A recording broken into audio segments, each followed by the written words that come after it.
이 시간 함께 볼 하나님의 말씀은 창세기 14장 17절부터 24절까지의 말씀입니다.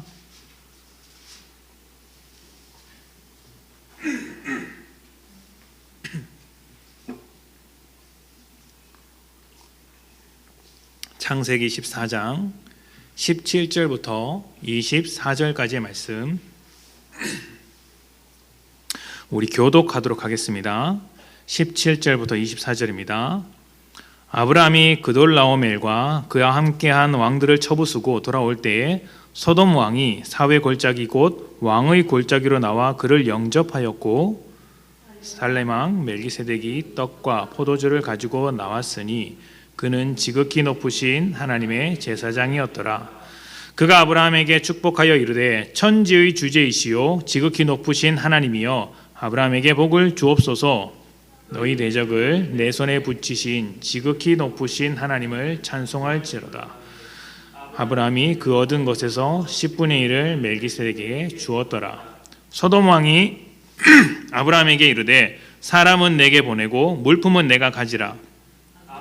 소돔 왕에게 이르되 천지의 주제이시요 지극히 높으신 하나님 여호와께 내가 손을 들어 맹세하노니 내 말이 내가 아브라함으로부터 치부하게 하였다 할까 하여 내게 속한 것은 실 한 오락이라 들매끈 한 가닥도 내가 가지지 아니하리라. 오직 젊은이들이 먹은 것과 나와 동행한 아넬과 에스골과 마므레의 분깃을 제할지니 그들은 그의 분깃을 가질 것이니라. 아멘. 군대를 다녀온 남자들을 모아두고 군대 이야기를 시키면 별의별 이야기가 다 나옵니다. 안 다녀온 사람들 입장에서는 정말 지루하고 재미없는 이야기겠지만 다녀온 사람들 입장에서는 그것보다 재미있는 이야기가 없죠. 그런데 그렇게 이야기를 하다 보면 빠지지 않고 경쟁하듯이 하는 주제가 하나 있습니다. 과연 누가 더 힘들었는가 하는 것이죠. 전방에서 그렇게 열심히 훈련했던 사람은 전방에 있었기 때문에 힘들다. 또 굉장히 추운 날씨 속에서 힘들었다 이야기를 합니다.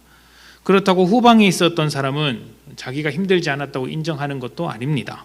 후방에 있었던 사람은 훈련과 함께 작업을 하느라 힘들었다고 이야기를 합니다. 밖에서 뛰어다닌 사람은 뛰어다녔기 때문에 힘들다고 이야기를 하고 취사병과 같이 요리를 하는 사람은 새벽에 일어나서 요리를 하는 것이 제일 힘들었다라고 이야기를 합니다. 이렇게 각자가 서로가 힘들었다고 주장하면 결론이 어떻게 나는지 아십니까? 다 자기가 겪은 군대가 제일 힘들다 이렇게 결론이 납니다. 이것은 누구에게나 마찬가지입니다. 옆에 있는 사람이 계단에 굴러 떨어지는 것보다 내 손가락에 박힌 가시 하나가 더 큰 고통으로 다가오듯이 내가 겪는 문제, 지금 내가 겪는 현실이 제일 어려운 법이죠. 고3에겐 대학 입시가 세상에서 제일 중요한 문제 같고 대학생에겐 취업이 제일 중요한 문제같이 여겨집니다. 취업하고 나면 결혼하는 것이 세상에서 가장 어려운 문제이고 결혼하고 나면 자식을 낳는 것이 제일 중요한 문제입니다. 그리고 자식을 낳게 되면 이제 자식을 기르는 것, 결혼시키는 것 이런 것이 세상에서 제일 어려운 문제가 되는 것이죠. 결혼시키면 그렇다고 다 끝나느냐? 그것도 아닙니다. 그렇게 나이가 들면 어떻게 될까요? 이제 죽는 것으로 또 고민을 합니다. 내가 더 오래 살 수 있을까? 아니면 어떻게 잘 죽을 수 있을까? 이런 고민을 안고 살아가더라는 것이죠. 끊임없이 밀려드는 문제들 속에서도 가장 힘든 문제가 무엇이냐고 묻는다면 아마 지금 내가 겪는 문제라고 할 것입니다. 그렇지 않습니까? 아마 취업을 앞두고 있는 대학생에게 수능이 힘드냐, 취업이 힘드냐 물어보면 수능보다 취업이 힘들다고 이야기할 것이지만 지금 고3 공부하는 학생들에게 취업이 힘들겠느냐, 수능이 힘들겠느냐 물어보면 수능이 힘들다고 이야기를 하겠죠. 그렇게 지금 겪는 문제가 가장 큰 문제로 느껴지기 때문에 우리는 더 중요한 일을 생각하지 못할 때가 있습니다. 사실 대학에 가는 것도 중요하지만 그것보다 중요한 것은 대학 생활을 열심히 하는 것입니다. 취업을 하는 것이 중요하지만 더 중요한 것은 직장 생활을 열심히 하는 것이죠. 결혼도 중요하지만 결혼 생활을 잘하는 것이 중요합니다. 결혼식을 하기 전에 결혼식을 놓고 몇 날 며칠을 고민하지 않습니까? 오죽하면 결혼식 때문에 싸우다가 파혼하는 경우도 있다고 하니까요.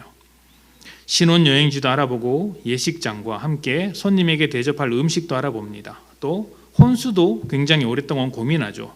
그런데 이것이 다 결혼하는 것에 대한 고민이지 결혼한 뒤에 어떻게 살아가야 할까에 대한 고민은 아니더라는 거예요. 결혼 생활에 대한 고민, 그러니까 결혼하고 나서의 고민이 더 크다면, 그것을 더 중요하게 여긴다면 혼수나 예식장과 같은 고민보다는 나와 상대방이 어떻게 더 성숙한 사람이 되어야 할까, 서로 양보하며 살아야 할까, 이런 것들을 고민하게 되겠죠. 이런 것들을 고민하지 않으니까 속아서 결혼했다느니 이 결혼 무효라느니 이런 이야기를 하는 것입니다. 왜 그렇게 고개를 끄덕이십니까? 곤란합니다. 자, 이렇게 사람의 생각은 지금 내가 처한 문제까지만 뻗어갑니다. 내가 겪고 있는 그 현실, 거기까지만 생각이 닿게 되어 있습니다. 그리고 그 문제만 해결된다면 내 삶은 만사형통이 될 것처럼 이제 생각하더라는 것이죠. 사실은 아닌데 말입니다. 그렇게 문제 하나 해결하고 나면 그 뒤에 또 문제가 오고 또 오고 그러지 않습니까? 신앙도 그렇습니다. 믿음 생활할 때 지금 내가 겪는 일들이 잘 풀리기를 기대하면서 기도하는 경우가 많습니다. 하나님께서 지금 내게 일어난 이 문제만 해결해 주신다면 나머지는 다 좋은 것이죠. 그런데 사실 신앙생활에 있어서 우리에게 정말 중요한 것은 문제 해결이 아니라 우리 자신입니다. 우리 자신이 제일 중요하죠. 하나님은 우리의 문제를 해결하시는 분이 아니라 우리를 해결하시는 분이십니다. 이 점을 간과해서는 안 됩니다. 오늘 말씀을 통해 바로 이러한 부분, 문제에 집착하는 것을 넘어 더 중요한 것이 무엇인지 잘 들여다보는 그런 시간이 되었으면 좋겠습니다. 자, 오늘 말씀은 아브라함이 전쟁 포로로 잡혀간 롯을 구출한 뒤에 벌어진 일입니다. 아직 아브람이라는 이름으로 등장하기 때문에 아브람 이렇게 부르는 것이 정확하겠습니다만 우리에게는 아브라함이라는 이름이 익숙하기 때문에 그렇게 부르겠습니다. 아브라함과 롯이 함께 살다가 서로 이제 세력이 커지면서 그 집안 식구들끼리 이렇게 좀 다투는 일들이 있었습니다. 약간의 충돌이 생겼던 것이죠. 이를 계기로 해서 우리가 이제 서로 다른 곳에서 살자, 이제 좀 독립하자 이런 이야기가 나왔고 롯이 다른 곳으로 이주하게 되는데 이주한 곳이 그 유명한 소돔입니다. 소돔 왕은 12년 동안 엘람 지역의 왕 그돌라오메를 섬겼습니다. 그런데 12년 동안 그렇게 섬겼는데 13년이 되는 해에 다른 4명의 왕과 연합을 해서 반기를 들었습니다. 이렇게 반기를 들었으면 이렇게 성공을 해야 하는데 역부족이었던 것 같아 보입니다. 그돌라오멜은 이제 또 다른 왕 3명과 연합해서 그 소돔 왕을 물리쳤습니다. 이 과정에서 그돌라오멜이 소돔 땅을 약탈했고 그 지역에 살고 있던 롯도 재산을 모두 빼앗기며 이제 그돌라오멜에게 잡혀간 것입니다. 이 소식을 들은 아브라함이 훈련된 사람 318명을 모아서 롯을 구출합니다. 같은 지역에 있던 동맹과 연합하여서 간 것으로 보입니다. 같은 지역에 살던 이렇게 연합할 수 있었던 세력이 있었던 것으로 보이는데요. 그들과 함께 가서 롯을 구출하고 이제 소돔의 재산도 함께 다 찾아옵니다. 그러자 전쟁에서 승리한 아브라함을 맞이하는 2명의 왕이 있었는데 그것이 소돔 왕과 멜기세덱입니다. 이 두 사람이 아브라함을 맞이하게 됩니다. 그리고 오늘 본문이 시작되는 것이에요. 우리는 성경을 볼 때 성경이 어떤 이야기를 하고 있는지를 잊어서는 안 됩니다. 성경은 하나님께서 사람을 구원하시는 이야기입니다. 하나님께서 사람을 찾아오셔서 사람의 인생에 개입하시고 변화시키시고 하나님의 사람으로 만들어내시는 하나님의 역사, 하나님의 일하심의 과정이라고 할 수 있죠. 그렇기 때문에 일하시고 노력하시는 분은 하나님이십니다. 그리고 그 노력의 대상이 누구냐? 사람이죠. 이 관점을 붙잡고 성경을 이해할 필요가 있습니다. 아브라함은 믿음의 조상이라고 불립니다. 믿음의 조상, 굉장히 좋은 말인데, 근데 이 말은 아브라함의 열심과 믿음을 강조한 것이 아니라 하나님께서 아브라함으로부터 믿음의 역사, 구원의 역사를 시작하셨다라는 의미로서 믿음의 조상인 거예요. 아브라함은 가나안 땅에 도착한 뒤로 그다지 하나님을 신뢰하는 모습을 보이지 않습니다. 우리가 읽은 것은 이제 14장이지만 그 이전에 아브라함이 처음 등장했던 모습을 가만히 기억해 보시면 가나안 땅에 도착한 뒤에 기근이 찾아왔을 때 애굽으로 들어가 버립니다. 하나님께서 살라고 하신 땅은 가나안 땅인데 기근 때문에 그냥 하나님의 말씀을 무시해 버리신 것이죠. 그러니까 아브라함 입장에서는 기근이라는 현실적인 문제를 해결하는 것이 하나님보다 우선이라고 생각한 것입니다. 그렇게 말을 듣지 않는 아브라함이었지만 하나님은 신실하신 분이죠. 아브라함에게 믿음의 조상이 될 것이라는 약속을 신실하게 지키시기 위해서 애굽에서 무사히 돌아올 수 있도록 일해 주셨습니다. 우리는 아브라함을 보면 하나님의 손에 올려진 사람의 인생과 그리고 그러한 인생 뒤에서 때로는 볼 수 있도록 일하시는 하나님, 때로는 보이지 않게 일하시는 하나님을 만나야 합니다. 하나님께서 이렇게 우리를 위해 노력을 하고 계시는구나, 이것을 들여다볼 수 있어야 하는 것이죠. 자, 전쟁을 승리로 이끈 아브라함에게 두 사람이 찾아왔을 때 아브라함은 이 두 사람을 통해 자신의 승리가 누구 덕분이었는지 이해하고 확인할 수 있었습니다. 먼저 멜기세덱의 말을 들어봅시다. 18절부터 20절입니다. 살렘 왕 멜기세덱이 떡과 포도주를 가지고 나왔으니 그는 지극히 높으신 하나님의 제사장이었더라. 그가 아브라함에게 축복하여 이르되 천지의 주제이시오 지극히 높으신 하나님이여 아브라함에게 복을 주옵소서. 너희 대적을 내 손에 붙이신 지극히 높으신 하나님을 찬송할지로다 하매 아브라함이 그 얻은 것에서 10분의 1을 멜기세덱에게 주었더라. 아멘. 자, 멜기세덱은 하나님의 제사장으로서 아브라함에게 전쟁의 승리가 누구 때문이었는지 확인시켜 줍니다. 하나님께서 대적들을 아브라함의 손에 붙이셨기 때문인 것이죠. 짧은 이 한마디지만 굉장히 중요한 말입니다. 왜냐하면 아브라함이 전쟁하러 갈 때 하나님에 대한 어떠한 언급도 없었기 때문입니다. 그저 전쟁할 만한 사람 318명을 모아서 싸웠다는 것밖에 없습니다. 그렇다면 이 장면만 보자면 전쟁의 승리는 아브라함의 능력과 아브라함의 세력으로 이룬 것이라고 할 수 있는 것이죠. 그런데 멜기세덱은 아니다. 아브라함, 너의 세력, 너의 용사들 때문에 승리한 것이 아니라 하나님께서 대적을 너의 손에 붙였기 때문에 승리가 왔다 하고 선언한 것입니다. 그리고 이제 소돔 왕은 뭐라고 하는지 한번 봅시다. 창세기 14장 21절부터 23절입니다. 소돔 왕이 아브라함에게 이르되 사람은 내게 보내고 물품은 내가 가지라. 아브라함이 소돔 왕에게 이르되 천지의 주제이시오 지극히 높으신 하나님 여호와께 내가 손을 들어 맹세하노니 내 말이 내가 아브라함으로 치부하게 하였다 할까 하여 내게 속한 것은 실 한 오락이나 들매 끈 한 가닥도 내가 가지지 아니하리라. 아멘. 자, 소돔 왕은 이렇게 이야기를 했습니다. 아브라함에게 전쟁에서 얻은 모든 전리품을 네가 가져가도 좋다. 사람은 내게 다오. 그런데 전리품은 네가 다 가져가도 좋다. 이렇게 이야기를 했던 것이죠. 자, 구약 성경에는 헤렘의 법칙이라는 것이 있습니다. 이 헤렘의 법칙은 전쟁에서 나온 전리품은 전쟁의 승리자가 갖는 것을 말하는데요. 하나님께서 승리를 주셨다면 하나님께서 그 전리품을 다 갖는 것입니다. 그래서 이제 전쟁에서 승리했을 때 그로부터 얻은 모든 것을 진멸하라고 하지 않습니까? 이게 헤렘의 법칙인 거예요. 이게 단순히 진멸하라는 의미가 아니고 하나님께서 주신 승리이기 때문에 너희는 그 전쟁으로부터 얻은 것을 하나님께 드려야 한다. 이런 의미를 가지고 있는 것이죠. 자, 왜 하나님께서 가져가실까요? 욕심나서일까요? 하나님이 돈이 없어서일까요? 아니죠.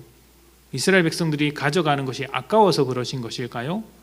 그것도 아닙니다. 왜 하나님께서 일부러 다 가져가시냐면 전리품을 통해 이방의 문화, 우상의 문화가 이스라엘 백성들 중에 퍼지는 것을 막고자 하시는 거예요. 그러니까 지금 이스라엘 백성과 싸우는 수많은 백성들은 우상을 섬기는 집단들이죠. 그 전리품이라는 것이 무엇입니까? 이스라엘 백성이 이방 나라들로부터 침략당했을 때 가장 먼저 털린 곳이 성전과 왕궁이었습니다. 그러니까 성전의 기물들을 다 가져오는 것이죠. 그럼 이스라엘 백성들이 전리품으로 가져온 곳에는 어떤 물품이 있을까요? 그 나라 신전에서 중요하게 다루는 어떤 물품들을 가져왔지 않겠습니까? 그 우상 문화, 이방 문화 그런 것들을 다 가져와서 사용하게 되면 이제 그 중에서는 신상도 있을 것이고 이스라엘 백성들 중에 그런 우상 문화가 퍼지게 되는 것이죠. 하나님께서 그것을 막고자 하는 것입니다. 그런데 그렇게 하나님의 의도가 분명한데도 불구하고 누군가가 전리품에 손을 댄다면 그것은 자기의 힘과 능력으로 전쟁에서 승리했다는 것이고 이방 문화를 받아들이겠다는 것입니다. 하나님을 모독하는 것이고 하나님을 버리는 것이죠. 그 대표적인 예가 사울 왕입니다. 아말렉과의 전쟁에서 승리한 뒤에 전리품을 가지고 왔지 않습니까? 사무엘이 찾아와서 이 동물이 우는 소리가 무슨 소리입니까? 그러자 하나님께 제사를 하러 왔다. 이런 엉뚱한 변명을 대는 것이죠. 그때 사무엘이 뭐라 했습니까? 순종이 제사보다 낫다. 무엇에 대한 순종이죠? 그 전리품을 하나님의 말씀대로 하나님께 드려야 하는데 그것을 왜 네가 갖느냐? 이렇게 이야기를 하는 것이죠. 자, 바로 이 지점에서부터 아브라함의 진짜 전쟁이 펼쳐지는 것입니다. 우리는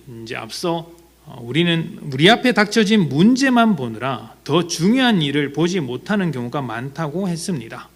자녀들이 시험을 앞두고 있으면 그 시험이라는 문제에 집착하고 건강 문제가 오면 건강이라는 문제에 집착합니다. 아브라함도 그렇습니다. 롯을 구하는 전쟁이라는 현실적인 문제가 있었습니다.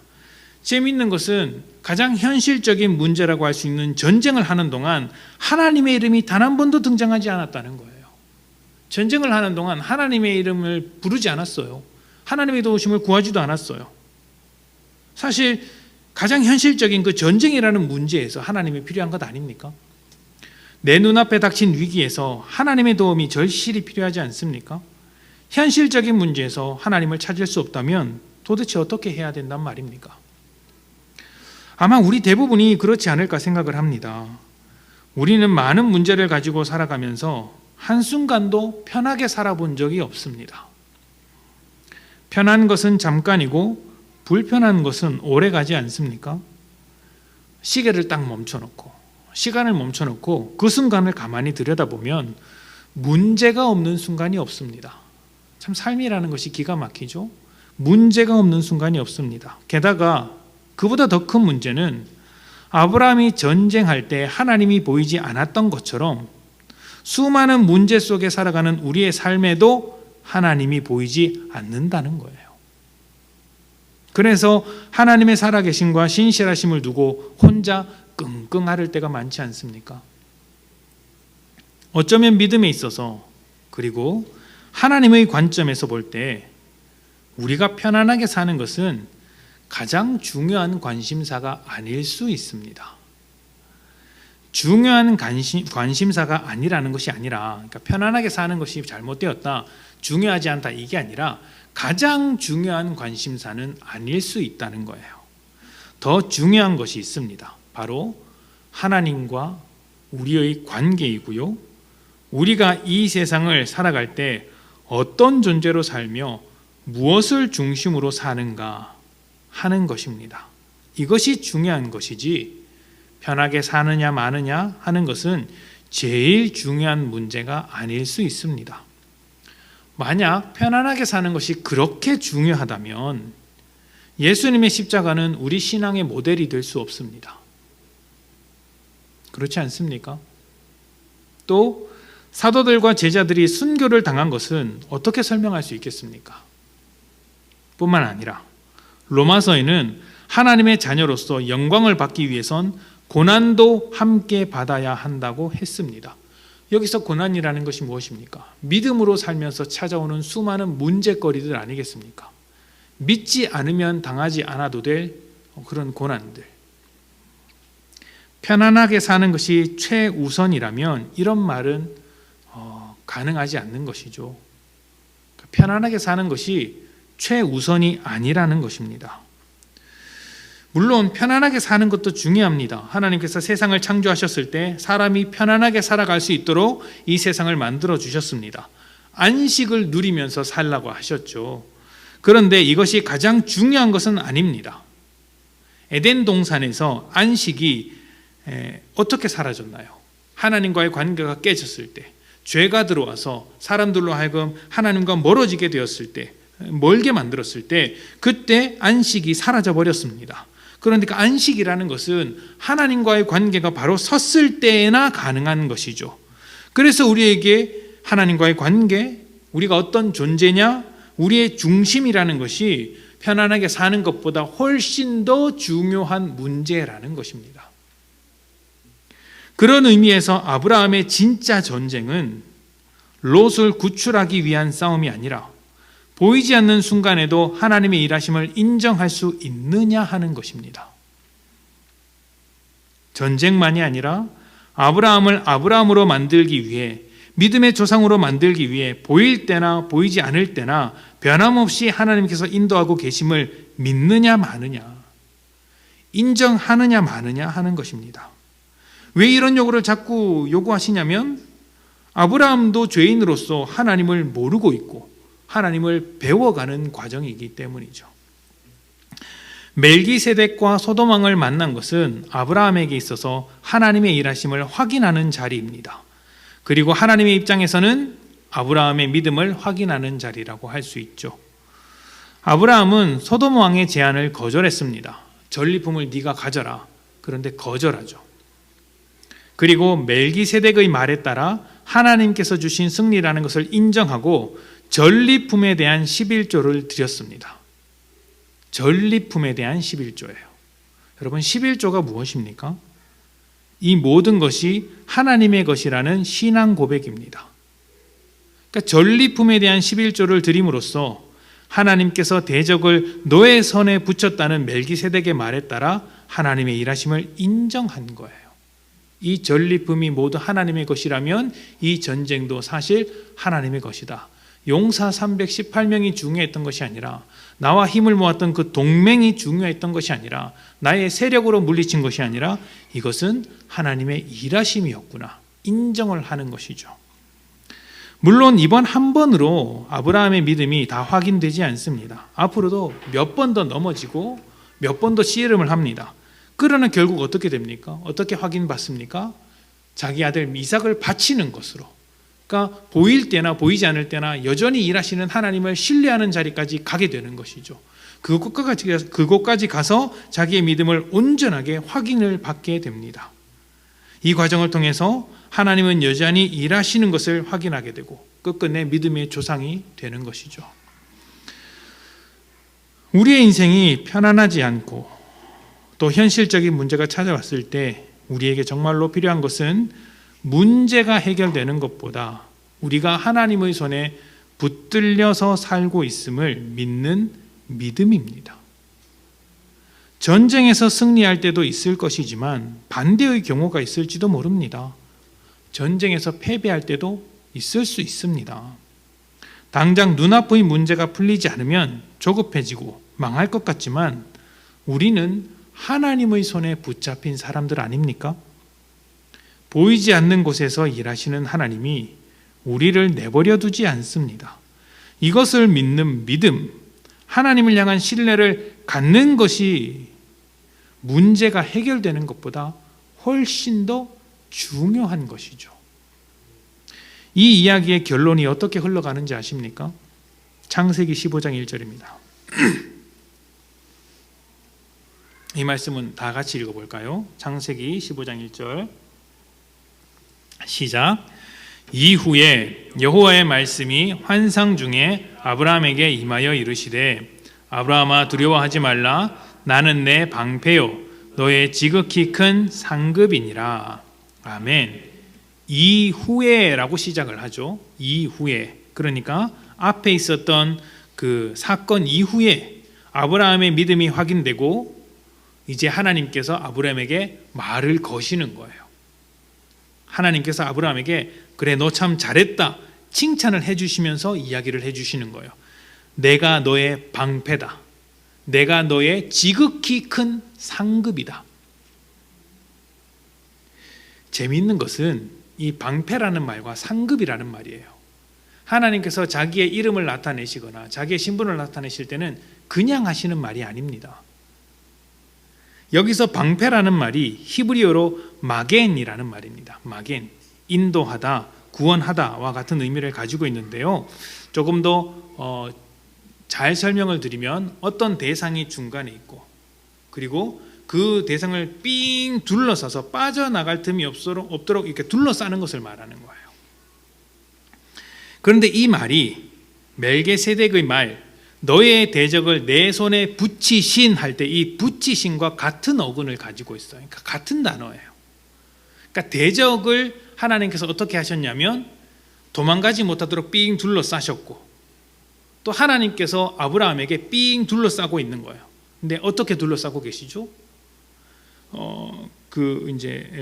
전쟁을 할 때 대적에 대해서는 공격하기 위해서 둘러쌌지만 아브라함에게는 방패로서 둘러싸 주시는 거예요. 그러니까 아브라함이 전쟁에서 승리할 때 하나님께서 이미 아브라함의 방패가 되어주고 계셨다라는 이야기가 됩니다. 그것을 이 아브라함의 믿음을 확인하고 그래 맞다 내가 너의 방패다 이렇게 설명을 해주시는 것이죠. 뿐만 아니라 소돔 왕이 주는 전리품을 포기했을 때 그리고 하나님의 능력 때문이라고 인정했을 때 하나님께서 아브라함에게 지극히 큰 상급이 되어주셨습니다. 잘했다. 그러나 네가 얻을 전리품보다 내가 더 큰 분량으로 상급이 되어주겠다 해주시는 것이죠. 하나만 더 볼까요? 창세기 12장 3절입니다.